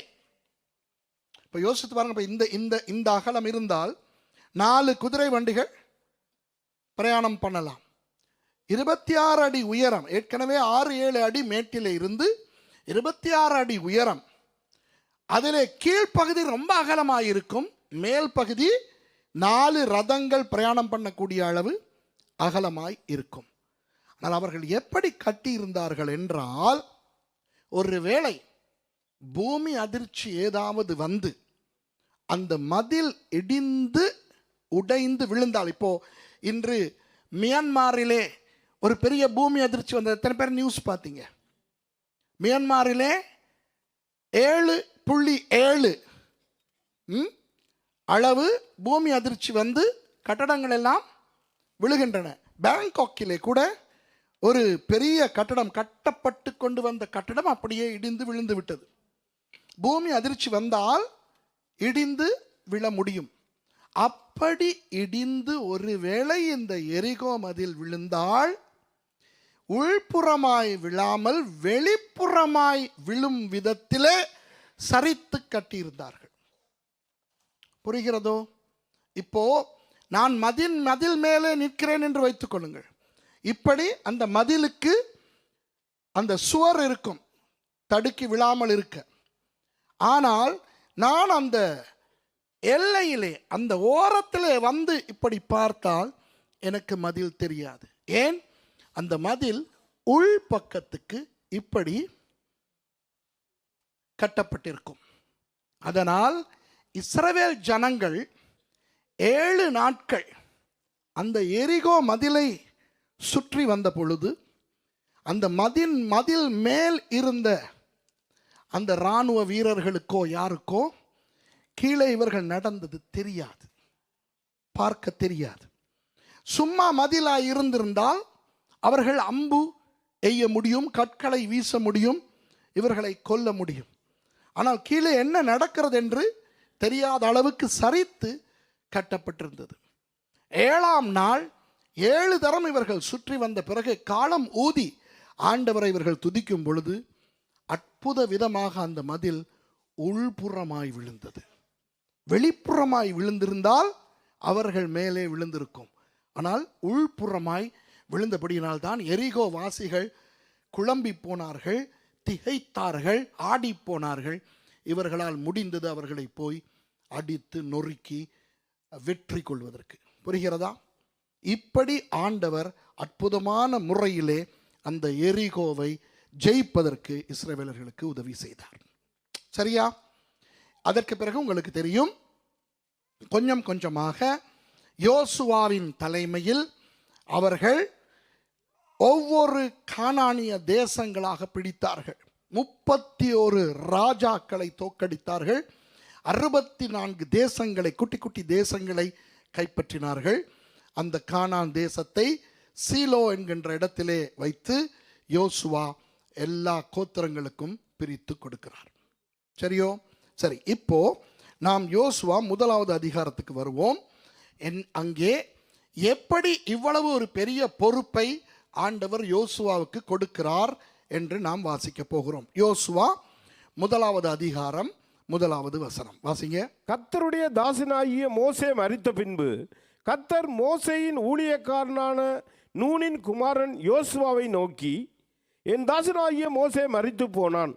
இப்பொழுது நீயும் இந்த ஜனங்கள் எல்லாரும் எழுந்து இந்த யோர்தானை கடந்து இஸ்ரவேல் புத்திரருக்கு நான் கொடுக்கும் தேசத்துக்கு போங்கள். இந்த இடத்திலே யோசுவா எப்படி அறிமுகமாகிறார் என்று பாருங்கள். இதில் இருந்து நாம் ஒரு நல்ல பாடத்தை படிக்க வேண்டும். கர்த்தருடைய தாசனாகிய மோசே மரித்த பின்பு கர்த்தர் மோசேயின் ஊழியக்காரனான நூனின் குமாரன் யோசுவாவை நோக்கி ஒரு முழு அறிமுகத்தை கொடுக்கிறார். நூனின் குமாரன் யோசுவா, அதாவது ஒரு துரோகியின் குமாரன், ஒரு பாம்பின், ஒரு சர்ப்பத்தின் குமாரன், இன்றைக்கு மோசேயின் ஊழியக்காரனாக அவர் பரிணமிக்கிறார். இப்போ மோசே இப்பொழுது இல்லையே, ஏன் மோசேயின் ஊழியக்காரன் என்று சொல்ல வேண்டும்? மோசே தான் இப்பொழுது இல்லையே. அப்போ மோசே இருக்கும் வரை மோசேயின் ஊழியக்காரனாய் இவர் இருந்தது பிரச்சனை இல்லை. மோசே தான் செத்து விட்டாரே, அப்போ ஏன் இவர் மோசேயின் ஊழியக்காரன் என்று இனியும் அழைக்கப்பட வேண்டும்? இப்போ ஏற்கனவே நேற்று உங்களுக்கு சொன்னேன், காலேபை ஆண்டவர் என் தாசனாகிய காலேப் என்று சொல்லிவிட்டார். காலேபே என் தாசனாகிய காலேப் என்று ஆண்டவர் சொன்னால் யோசுவாவை ஏன் சொல்லக்கூடாது? சொல்லவில்லை. கடைசியிலே யோசுவா 24வது அதிகாரத்துக்கு வாருங்கள், அந்த வசனத்தை வாசிப்போம். இதை யோசுவா எழுதுகிறார். முதல் நாளில் இருந்தே நான் உங்களுக்கு சொல்லிக் கொண்டு வந்தேன். 29வது வசனத்தை வாசியுங்கள். யோசுவா 24:29. யோசுவா உயிரோடு இருக்கும் பொழுது இதை எழுதுகிறார். இந்த காரியங்கள் நடந்த பின்பு நூனின் குமாரனாகிய யோசுவா என்னும் கர்த்தருடைய ஊழியக்காரன் 110 வயதுள்ளவனாய் மரணமடைந்தான். வாசிங்க. அவனை எப்ராஹிமின் மலை தேசத்தில் உள்ள காயாஸ் மலைக்கு வடக்கே இருக்கிற திம்னாத் சேரா என்னும் அவனுடைய சுதந்திரத்தின் எல்லைக்குள்ளே அடக்கம் பண்ணினார்கள். ஐயோ, அடுத்த வசனம். யோசுவா உயிரோடு இருந்த சகல நாட்களிலும் கர்த்தர் இஸ்ரவேலுக்கு செய்த அவருடைய கிரியைகள் யாவும் அறிந்து யோசுவாவுக்கு பின்பு வெகு நாள் உயிரோடு இருந்த மூப்பருடைய சகல நாட்களிலும் இஸ்ரவேல் கர்த்தரை சேவித்தார்கள். பாருங்கள், யோசுவா தன்னுடைய மரணத்தை குறித்து எழுதுகிறார், தன்னுடைய அடக்கத்தை எழுதுகிறார், எங்கே அவர் அடக்கம் பண்ணப்படுகிறார் என்று எழுதுகிறார். அவருடைய மரணத்துக்கு பிறகு அவருடைய மூப்பர்கள் உயிரோடு இருக்கும் நாளெல்லாம் எப்படி வாழுகிறார்கள் என்று எழுதுகிறார். இதையெல்லாம் பார்க்கின்ற வேத ஆராய்ச்சியாளர்களுக்கு இதை யோசுவா எழுதியிருப்பார் என்று நம்ப முடியவில்லை. ஏன்? இதை வேறு யாராவது பிறகு எழுதி இதிலே சேர்த்திருப்பார்கள் என்று நினைக்கிறார்கள். ஆனால் நமது ஆண்டவர் மோசேக்கும் சரி, சாமுவேலுக்கும் சரி, யோசுவாவுக்கும் சரி, ஒரு சிலருக்கு வெளிப்பாடுகளை கொடுத்து, கடந்த கால வெளிப்பாடுகள் மாத்திரமல்ல, எதிர்கால வெளிப்பாடுகளையும் கொடுத்து எழுத வைத்தார் என்பது நாம் விசுவாசிக்க வேண்டிய உண்மை. புரிகிறதா? தயவு செய்து நமது மூளைகளால் தேவனுடைய வார்த்தையை விளங்கிக் கொள்ள நாம் முயற்சிக்க கூடாது. கள்ள உபதேசங்கள் உருவாவது அதனால்தான். உங்களுக்கும் எனக்கும் எந்த அளவு மூளை இருக்கிறது? எங்களுக்கு அந்த அளவு மூளை இல்லை, சரிதானே? ஒரு விமானத்திலே ஏறி பறக்கிறோம். அந்த விமானம் எப்படி இயங்குகின்றது என்பதாவது நமக்கு தெரியுமா? ஏவியானிக்ஸ் படித்திராவிட்டால் அது நமக்கு தெரியாது. அப்போ ஒரு விமானத்தை புரிந்து கொள்கின்ற அளவு அறிவு கூட இந்த இடத்துல இருக்கிற நம்ம யாருக்குமே இல்லை என்று நினைக்கிறேன். யாராவது இருக்கிறீங்களா ஏவியானிக்ஸ் எக்ஸ்பர்ட்ஸ்? இல்லை. யாராவது மெடிக்கல் ஸ்பெஷலிஸ்ட், கார்டியாலஜிஸ்ட் இருக்கிறீர்களா? நம்முடைய இருதயம் எப்படி வேலை செய்கிறது என்று உங்கள் யாருக்காவது தெரியுமா? தெரியாது. தொட்டு பார்த்தால் டொக்கு டொக்குன்னு அடிக்கிறது மட்டும் தெரியும், இல்லையா? நரம்பு, நம்முடைய நரம்புகள் எப்படி வேலை செய்கிறது என்று தெரியுமா? பெரிய பெரிய வைத்தியர்கள், நிபுணர்கள் இங்கே இருக்கிறோமா? இல்லை.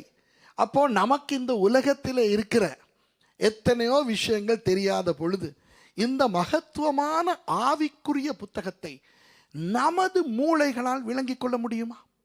அதனால் என்ன செய்கிறோம்? நமது மூளைக்கு புலப்படாததை நம்பாமல் விடுகிறோம். அப்படி இருக்கக்கூடாது.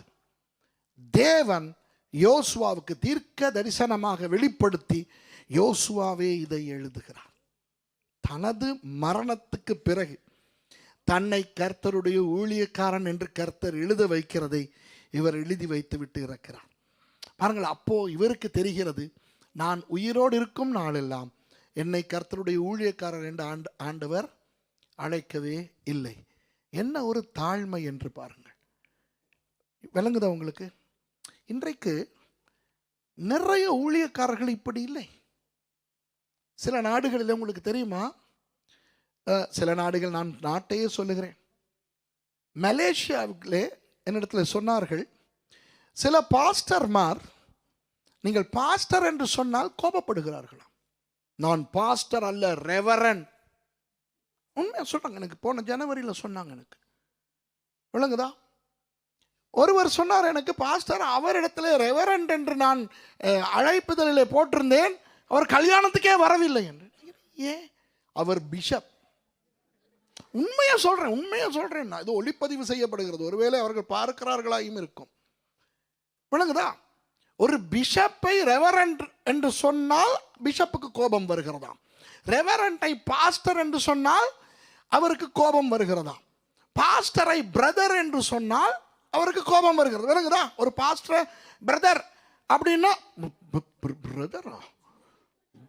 விளங்குதா? யோசுவா சாகும் வரை கர்த்தருடைய ஊழியக்காரர் என்று அழைக்கப்படவில்லை. புரியுதா? மோசேயின் ஊழியக்காரன் அல்லது நூனின் குமாரன் என்று அழைக்கப்படுகிறார். நூனின் உண்மையான பெயரை சொன்னாலாவது பரவாயில்லை. பாம்பின் குமாரன். ஐயோ!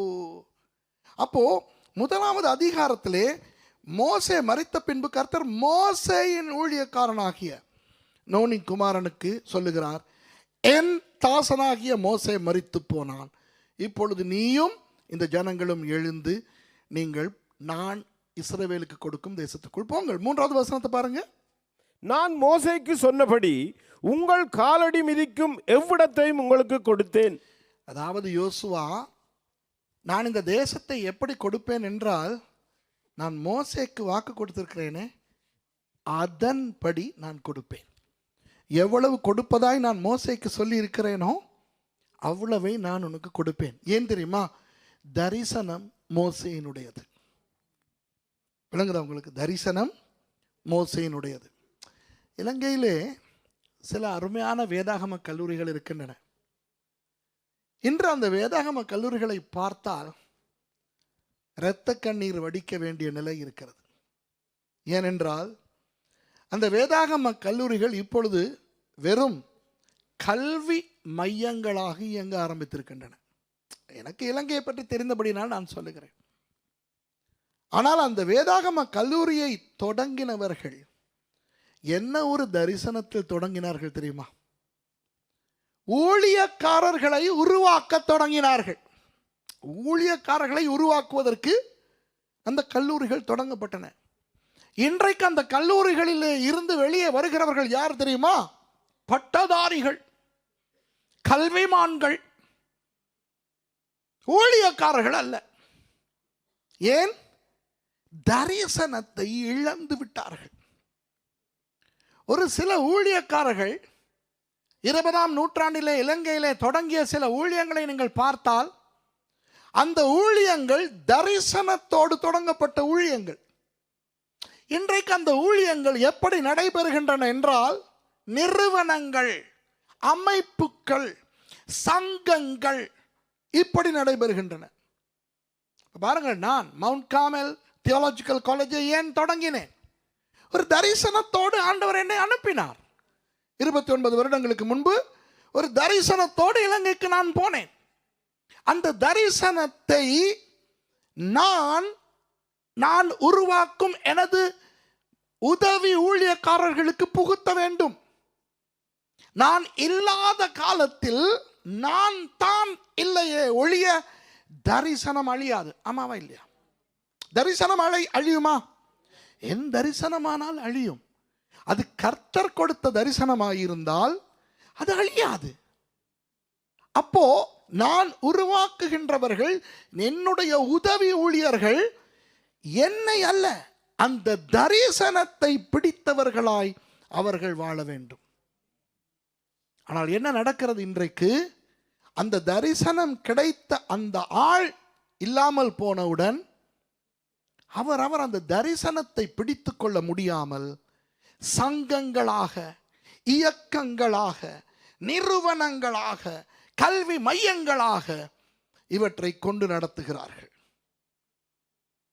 ஆண்டவர் யோசுவாவுக்கு தெளிவாய் சொல்லுகிறார், தம்பி, நீ தலைவனாய் இருக்கலாம், ஆனால் மோசேக்கு நான் என்ன சொன்னேனோ அதைத்தான் உன் மூலம் செய்வேன். விளங்குதா? அப்போ யோசுவாக்கள் எப்படி இருக்க வேண்டும்? மோசே இல்லாத காலத்திலும் மோசேயின் தரிசனத்துக்கு வேலை செய்கிறவர்களாக இருக்க வேண்டும். இப்ப இதை கேட்கிற உங்களுக்கு நான் சொல்லுகிறேன், எல்லாரையும் ஆண்டவர் மோசே போல அழைப்பது கிடையாது. விளங்குதா?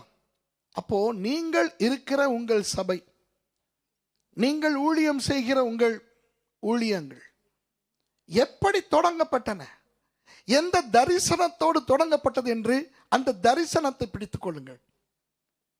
அப்போ கர்த்தர் தொடர்ந்து ஆசீர்வதிப்பார். 25 வருடங்கள் யோசுவா மோசேக்கு பிறகு ஊழியத்தை செய்தார். அந்த 25 வருடங்களும் அவர் மோசேயின் தரிசனத்துக்கு உண்மை உள்ளவராயிருந்தார்.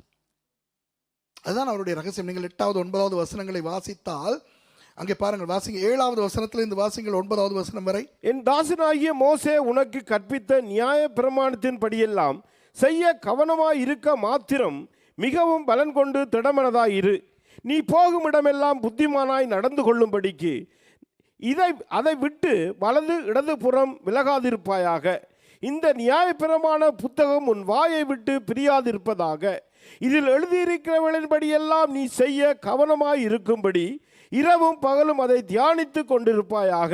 அப்பொழுது நீ உன் வழியை வாய்க்க பண்ணுவாய், அப்பொழுது புத்திமானாயும் நடந்து கொள்ளுவாய். நான் உனக்கு கட்டளையிடவில்லையா? பலன் கொண்டு திடமனதாயிரு, திகையாதே, கலங்காதே. நீ போகும் இடமெல்லாம் உன் தேவனாகிய கர்த்தர் உன்னோட இருக்கிறார் என்றார். உண்மையாக இந்த வசனங்களை இன்று கூட நாம் நமக்கு பயன்படுத்துகிறோம். அது சரி, அது நல்லது. அதாவது இந்த நியாயப்பிரமாண புத்தகம் என்று முழு வேதத்தையும் குறிக்கிறதாய் நாம் அதை நிச்சயம் எடுத்துக்கொள்ளலாம். என்றால் முழு வேதாகமமுமே நியாயப்பிரமாணம். ஆனால் இது ஆரம்பத்தில் கொடுக்கப்பட்ட பொழுது மோசேயினால் 5 புத்தகங்கள் மாத்திரம்தான் எழுதி யோசுவாவுக்கு கொடுக்கப்பட்டது. அப்போ ஆண்டவர் யோசுவாவுக்கு சொல்லுகிறார், நீ இந்த நியாயப்பிரமாண புத்தகத்தை இரவும் பகலும் தியானித்து அதன்படி நீ வாழ்ந்தால் பலங்கொண்டு திடமனதாய் நீ இருக்கலாம், எப்பொழுதும் நான் உன்னோடைய இருப்பேன். ஆகவே மோசே மரித்த பிறகு நமது யோசுவா அந்த மோசேயினுடைய கட்டளைகளை கொஞ்சம் கூட தவற விடாமல் அவர் செய்து அழகாக அவர் வாழ்ந்து தனது 25 வருட தனி ஊழியத்தை நிறைவு செய்து வெற்றியுள்ள ஒரு ஊழியக்காரனாக அவர் மரிக்கிறார். சரியா? சரி, இப்போ நாம் நேற்று பார்த்த அந்த ராகாபினுடைய அந்த சம்பவத்துக்கு வருவோம், 2வது அதிகாரத்துக்கு வருவோம். அது நேற்று நிறைய பேருக்கு ஆசீர்வாதமாக இருந்தது என்று சொன்னீர்கள். ஏன் நூனின் குமாரன் என்று ஆரம்பித்து நூனின் குமாரன் என்று முடிகிறது என்று. இப்போ இந்த ராகாப் ஒரு எரிகோ பெண், அவள் ஒரு வேசி என்று வேதம் தெளிவாய் சொல்லுகிறது, அவ்வளவுதான். இப்போ இன்றைக்கு சில பேர் என்ன சொல்லுகிறார்கள், அவள் வேசி இல்லையாம், அவள் ஒரு ஹோட்டல் நடத்தி கொண்டிருந்தாராம். இங்கிலீஷில் சொல்லுவாங்க இன்கீப்பர் என்று. இன்கீப்பர், இன் என்றால் ஒரு விடுதி, ஒரு விடுதியை நடத்தி கொண்டதார் என்று. தெளிவாக எபிரேய மொழியிலே அவர் ஒரு வேசி என்று சொல்லப்பட்டிருக்கிறது. கேவலமான ஒரு வாழ்க்கை வாழ்ந்தவர். எரிகோவை சேர்ந்தவர்கள் எல்லாருமே கேவலமானவர்கள். அதிலே ராகாப் ஒன்றும் விதிவிலக்கு அல்ல. ஆனால் இந்த ராகாபினுடைய சம்பவத்தை நாம் வாசிக்கும் பொழுது நேற்று நாம் பார்த்த அந்த விஷயம் எத்தனை பேருக்கு ஆசீர்வாதமாக இருந்தது? அந்த பிசாசின் பொய்யை எடுத்து பிசாசின் ஒரு ஆள் பிசாசின் மக்களையே ஏமாற்றினாலும் பிசாசுக்கு அதை கண்டுபிடிக்க முடியாமல் போய்விட்டது என்ற ஒரு வெட்கக்கேடான விஷயத்தை நேற்று பார்த்தோம். சரி, இந்த ராகாப் நான் ஏற்கனவே நேற்று சொன்னது போல 10 வயதிலே இந்த இஸ்ரவேலர்களை பற்றி கேள்விப்படுகிறாள், அவர்களை பார்க்க ஆசைப்படுகிறாள். அவ்வப்போது அவர்களை குறித்த சில தகவல்கள் அந்த இடத்துக்கு வந்து போகின்றவர்களால் பேசப்பட்டது.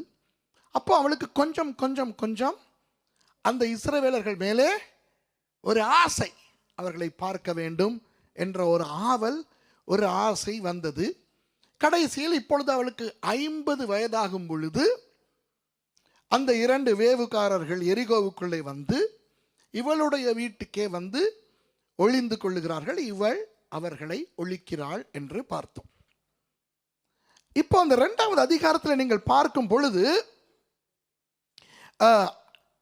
15வது வசனத்தை வாசியுங்கள். அப்பொழுது அவர்களை கயிற்றினாலே ஜன்னல் வழியாய் இறக்கி விட்டாள். அவள் வீடு அலங்கத்தின் மதிலில் இருந்தது, அலங்கத்திலே அவள் குடியிருந்தாள். எரிகோ மதில் பெரிய மதில் என்று நான் சொன்னேன், அதிலே நிறைய வீடுகள் இருந்தன என்று சொன்னேன். ராகாபினுடைய வீடும் அதிலே தான் இருந்தது. ஆகவே அந்த வெளிப்பக்கத்திலே ஒரு ஜன்னல் இருந்தபடியினால் அந்த ஜன்னல் வழியாக இவர்களை வெளியே அவள் இறக்கிவிட்டாள். இவர்கள் போய்விட்டார்கள். இப்போ ஆண்டவர் ராகாப் செய்த செயலை எப்படி பார்த்தாள் என்று நான் உங்களுக்கு சொல்ல விரும்புகிறேன்.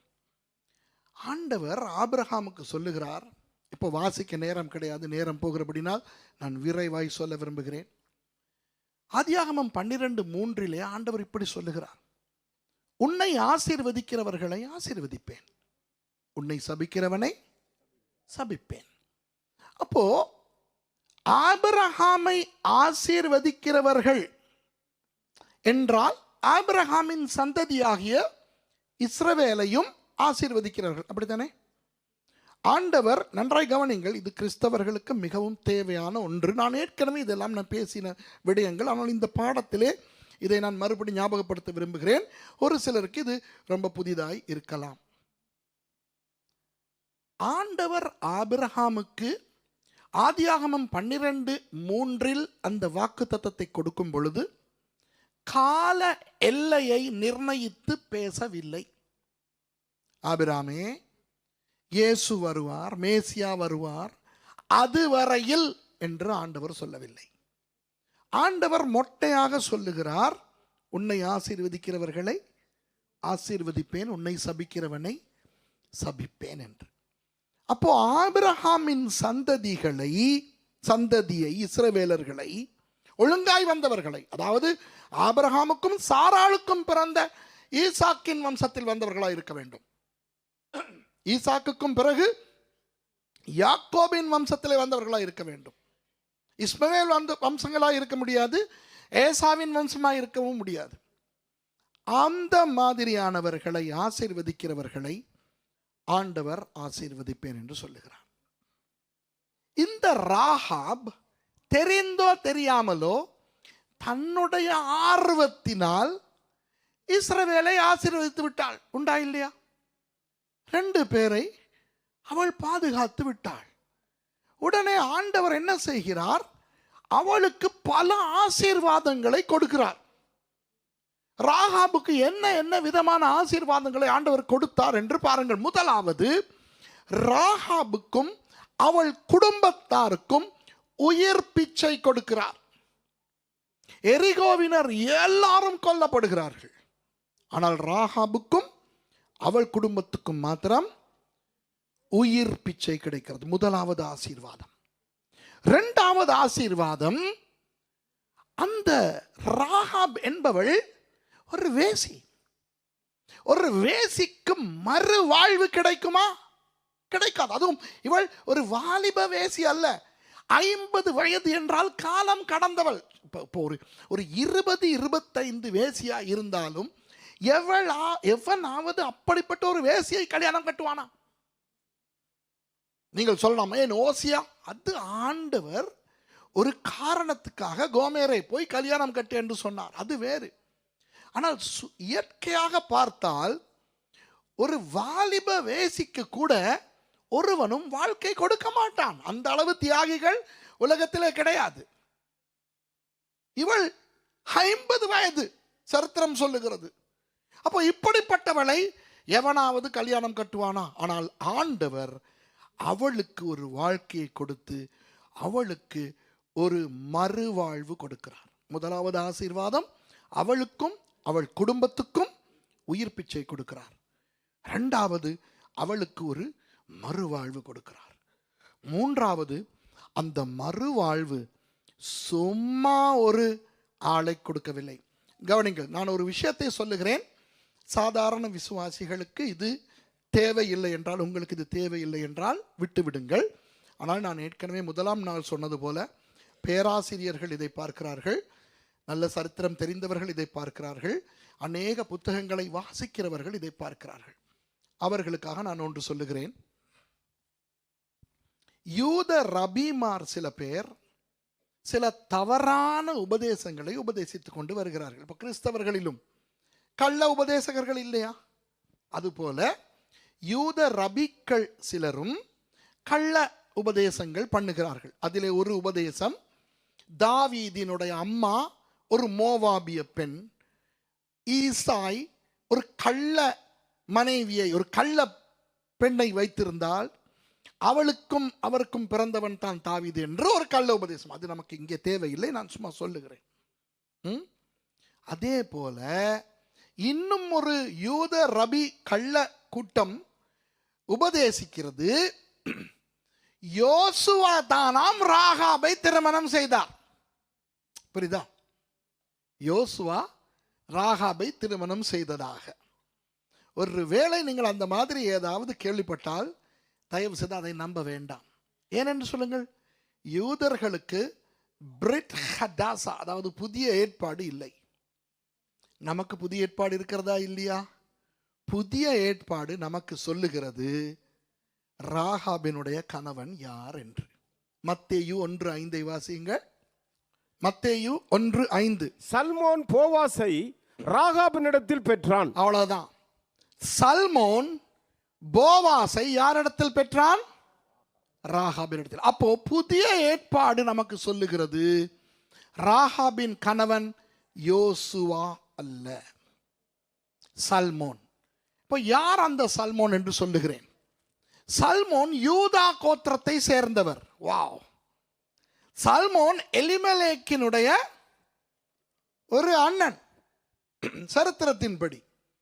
அப்போ ஆண்டவர் ராகாப் குடும்பத்துக்கு உயிர் பிச்சை கொடுத்தது மட்டுமல்ல, ராகாபுக்கு ஒரு வாழ்க்கையை மறுவாழ்வை கொடுத்தது மாத்திரமல்ல, யூதா கோத்திரமாகிய ராஜ கோத்திரம், இனி வரப்போகிற ராஜாக்கள், வரப்போகின்ற தாவீது வரப்போகின்ற அந்த கோத்திரத்தை சேர்ந்த ஒரு மனுஷனை ராகாபுக்கு கணவனாக கொடுக்கிறார்.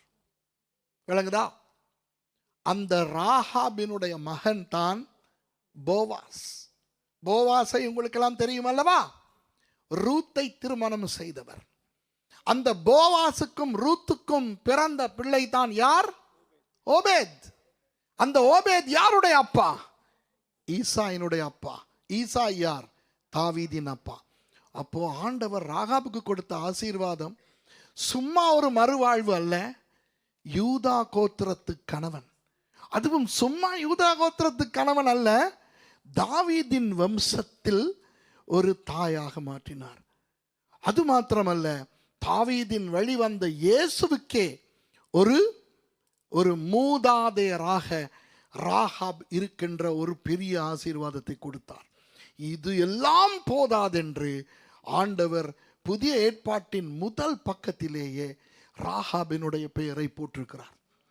இப்போ மத்தேயு 1வது அதிகாரத்தை நீங்கள் பார்த்தால் அது இப்படி சொல்லும்: ஆபிரகாமின் குமாரனாகிய தாவீதின் குமாரனாகிய இயேசு கிறிஸ்துவின் வம்ச வரலாறு என்று இருக்கும். 2வது வசனம் சொல்லும், ஆபிரகாம் ஈசாக்கை பெற்றான் என்று.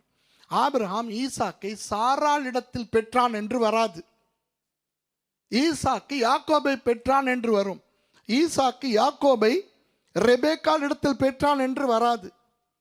ஆக சாராள், ரெபேக்காள் போன்ற முக்கியமானவர்களுடைய பெயரை கூட மொழியாத மத்தேயு 1ஆம் அதிகாரம் ராகாபின் பெயரை சொல்லுகிறது என்றால் ஆண்டவர் எவ்வளவு ஒரு பெரிய கனத்தை அந்த ராகாபுக்கு கொடுக்கிறார் என்று பாருங்கள். ஏன்? இஸ்ரவேலை ஆசீர்வதித்தபடினால். இந்த நாட்களிலே இஸ்ரவேலிலே யுத்தம் நடக்கிறது. உண்மையில் என்ன நடக்கிறது என்று அநேகருக்கு தெரியாது. செய்திகளிலே வருகின்றவற்றை பார்த்து இஸ்ரவேல் ஏதோ சின்ன பிள்ளைகளையும் பெண்களையும் கொன்று ஒழிக்கிறது என்று பிழையான தவறான தகவல்களை வைத்து இஸ்ரவேலுக்கு எதிராக இன்றைக்கு அநேகர் புறப்படுகிறார்கள். அதிலே கிறிஸ்தவர்களும் உள்ளடங்குகிறார்கள். நேற்று கேள்விப்பட்டேன், கர்ஃபூர் யூதர்களுடையதாம். இப்போ கர்ஃபூரை பாய்காட் செய்து கர்ஃபூரிலே பொருட்கள் வாங்க வேண்டாம் என்று சொல்லுகிறார்களாம். இப்படி அது உண்மையோ பொய்யோ, எந்த அளவுக்கு அது உண்மை என்று எனக்கு தெரியாது. ஆனால் உங்களுக்கு சொல்லுகிறேன், உலகம் முழுக்க பிசாசு இஸ்ரவேலுக்கு எதிரான ஒரு கொள்கையை பரப்பிக் கொண்டு வருகிறான். புரிகிறதா? அந்த தவறை நீங்கள் செய்ய வேண்டாம். ஏன் தெரியுமா? இஸ்ரவேலர்கள் என்றால் முழு பவித்திரமானவர்கள், குற்றம் குறையே இல்லாதவர்கள் என்று நான் சொல்லவில்லை. வேத காலத்திலேயே அவர்கள் எவ்வளவு குழப்பங்கள் பண்ணினார்கள் என்று நமக்கு தெரியுமா தெரியாதா? இப்போ யோசுவா படிக்கும்போது கூட என்ன சொல்லுகிறோம்? எகிப்தை விட்டு புறப்பட்ட ஒருவரையும் ஆண்டவர் உள்ளே கொண்டு வரவில்லை, யோசுவா காலேபை தவிர. அந்த அளவு அவர்கள் குழப்பம் பண்ணினார்கள். யோசுவாவுக்கு பிறகு கூட நியாயாதிபதிகள் புத்தகத்திலே பார்த்தால், ஏன் நியாயாதிபதிகள் வந்தார்கள்? யாராவது ஒரு தலைவன் இல்லை என்றால் இஸ்ரவேலர்கள் கூத்தாட தொடங்குவார்கள். விக்கிரகங்களை கொண்டு வருவார்கள், தேவனை வேதனைப்படுத்துவார்கள், கோபப்படுத்துவார்கள். அப்போ வேத காலத்திலேயே மோசே இருக்கும் பொழுது, யோசுவா இருக்கும் பொழுது, தாவீது இருக்கும் பொழுது, சாமுவேல் இருக்கும் பொழுது அவர்கள் அப்படி செய்தால் இன்றைக்கு இஸ்ரவேலர்கள் தேவனை கோபப்படுத்த மாட்டார்களா? தவறு செய்ய மாட்டார்களா? பாவம் செய்ய மாட்டார்களா? செய்வார்கள். ஆனால் ஆண்டவர் அவர்களை பார்ப்பார், நியாயம் தீர்ப்பார். நாம் அவர்களுக்கு விரோதமாக எழும்பக்கூடாது, பேசக்கூடாது. யாராவது பேசினால் கேட்டுக்கொண்டிருக்கவும் கூடாது. அந்த இடத்தை விட்டு நழுவி போய்விட வேண்டும். புரிகிறதோ? ஏன்? இஸ்ரவேலர்களை ஆசீர்வதிக்கிறவர்களை ஆசீர்வதிப்பேன், இஸ்ரவேலர்களை சபிக்கிறவர்களை சபிப்பேன் என்று ஆண்டவர் சொல்லியிருக்கிறது. இன்றைக்கும் நிறைவேறுகிறது. ஆகவே நாம் கவனமாய் இருக்க வேண்டும். நாம் இஸ்ரவேலர்களை ஆசீர்வதிக்கிறவர்களாகவே நாம் இருக்க வேண்டும். சரி, இந்த பாடத்தின் கடைசி ஒரு விஷயமாக நான் ஒரு பயங்கரமான விஷயத்தை நான் சொல்லி முடிக்க விரும்புகிறேன். அதாவது அன்பானவர்களே, 7வது அதிகாரத்தில் நாம் பார்க்கும்போது 1வது வசனம் ஒரு பயங்கரமான விஷயத்தை சொல்லுகிறது. இதிலே நான் முடிக்கிறேன். இந்த விஷயத்தோடு நான் முடிக்கிறேன். வாசிங்க பார்க்கலாம். இஸ்ரவேல் புத்திரர் சாபத்தீடானதிலே துரோகம் பண்ணினார்கள். இஸ்ரவேல் புத்திரர் சாபத்தீடானதில் துரோகம் பண்ணினார். கவனிங்க. யார் இந்த இடத்துல தவறு செய்தார்களாம்? இஸ்ரவேல் புத்திரர். ஆனால் அதனுடைய விளக்கத்தை பார்த்தால் இஸ்ரவேல் புத்திரர்களுக்கு என்ன நடந்தது என்றே தெரியாது. தொடர்ந்து வாசிங்க, என்ன நடக்கிறதுன்னு பாருங்க. எப்படியெனில் யூதா கோத்திரத்து சேராகுனுடைய குமாரனாகிய சப்தியின் மகன் கர்மிக்கு பிறந்த ஆகான் என்பவன் சாபத்தீடானதிலே சிலதை எடுத்துக்கொண்டான். ஆகையால் இஸ்ரவேல் புத்திரர் மேல் கர்த்தருடைய கோபம் மூண்டது. அப்போ தெளிவாக சொல்லப்பட்டிருக்கிறது, ஒருவன் தப்பு செய்தான். எத்தனை பேர் தப்பு செய்தார்கள்? ஒருவன். ஆனால் அந்த வசனம் தொடங்குகிற விதமும் முடிகிற விதமும் பயங்கரமா இருக்கிறது. தொடங்குகிற விதம் என்ன? இஸ்ரவேல் புத்திரர் சாபத்தீடானதிலே துரோகம் பண்ணினார்கள். முடிகிற விதம் என்ன? ஆகையால் இஸ்ரவேல் புத்திரர் மேல் கர்த்தருடைய கோபம் மூண்டது. இவ்வளவுக்கும் இந்த தவறை செய்தவன் ஒருவன். என்ன தவறு? ஏற்கனவே எரிகோவை இவர்கள் பிடிக்க போகும் பொழுது, நீங்கள் வாசித்து பாருங்கள், இப்போ நமக்கு நேரம் கிடையாது. யோசுவா சொல்லுகிறார், எல்லாருக்கும் கட்டளை கொடுக்கிறார், எரிகோவுக்குள்ளே போய் நாம் அவர்களை அடித்து அவர்களை அழிக்கும் பொழுது எந்த ஒரு பொருளையும் யாரும் தொடக்கூடாது, யாரும் எடுக்கக்கூடாது. எடுத்தால் அது சாபம். தங்கம், வெள்ளி, வெண்கலம் மாத்திரம் தேவனுடைய பண்டகசாலைக்கு வரும். அதுவும் உங்களுக்கு அல்ல, தேவனுடைய பொக்கிஷ பண்டகசாலைக்குள் வரும். மற்ற எந்த பொருளையும் யாரும் தொடக்கூடாது என்று சொல்லி இருந்தார்.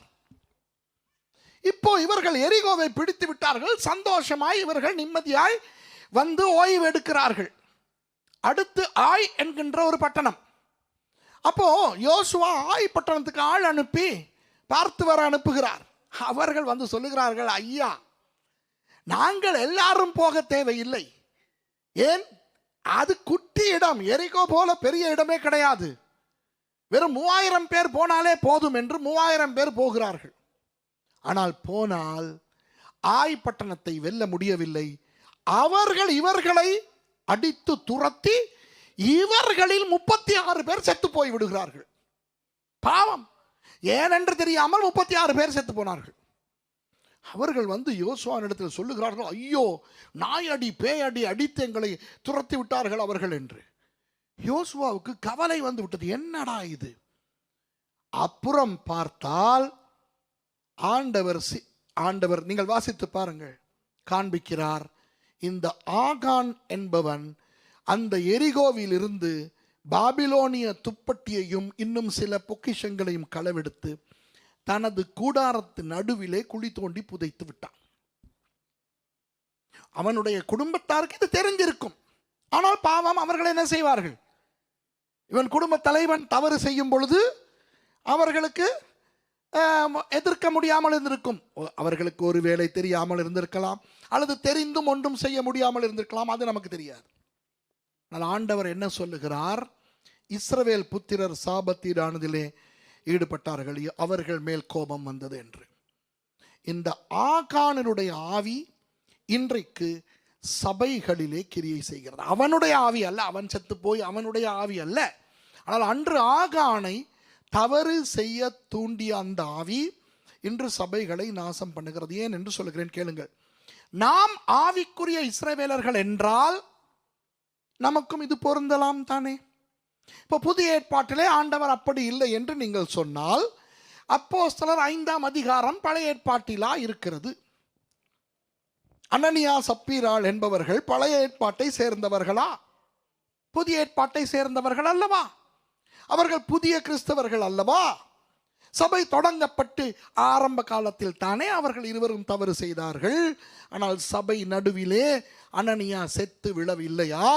அதற்கு பின்னாலே வந்த சப்பீரால் செத்து விழவில்லையா? ஆகவே புதிய ஏற்பாட்டிலே ஆண்டவர் கோபமே படாதவர் என்று ஏன் பொய்யாய் நாம் நினைக்க வேண்டும்? சபையை குறித்து ஆண்டவர் என்ன சொல்லுகிறார்? சபை ஒரு சரீரம்.